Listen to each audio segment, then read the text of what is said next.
City. Noong nag-exile ako, 12 years.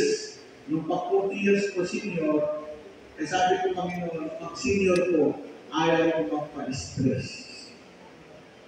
Ha? Yung iba naman, ayaw magpa-stress, kung maraming ni-stress. Mapapatay ka talaga maaga. Ulihin ang Panginoon. Amen! Amen ba? Tapos yung mga senior, pinag-usapan lang, pag nagpupuro na yung mga senior, may meeting na. Ano yung maintenance mo sa lahat? Sa dalang meeting?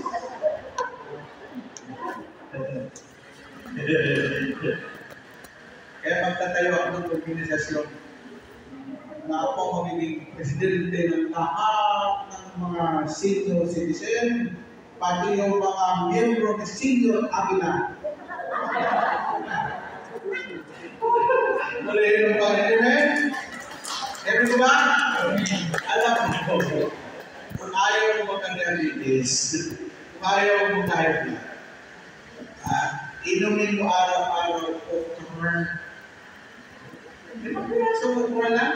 Lagay mo sa tubig. Effective yun. Tapos lang tayo inumin mo doon ka nakukuha.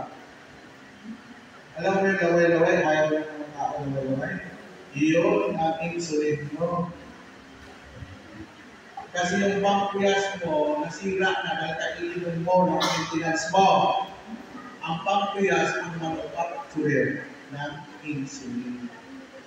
Pag nasira yung pancreas, sira din ang kidney mo.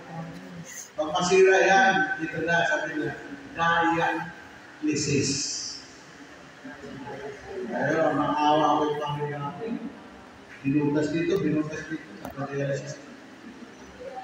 No? Amen? Hindi pwede. Alam mo, kailangan din malaman ng tao because health is wealth. Yan ang katulad ko eh. Hindi lang puro word of God. Kailangan yung info. Health is wealth. Sabi ng itik. Bye-bye. Lahat ng tao gusto sa lahat. Gusto mo paktay maaga. Lahat sa lahat yung akin. Lahat ang sarap kainin mo. Tingnan natin kung papatay maaga. Ako sasabi ng itik. Lahat sakit, gawin pagkain. Dami kain, dami sakit. Kunti kain, kunti sakit. Wala kain, patay. Wala makanan, wala Panginoon. Wala Panginoon. Kung patay yung piliin mo.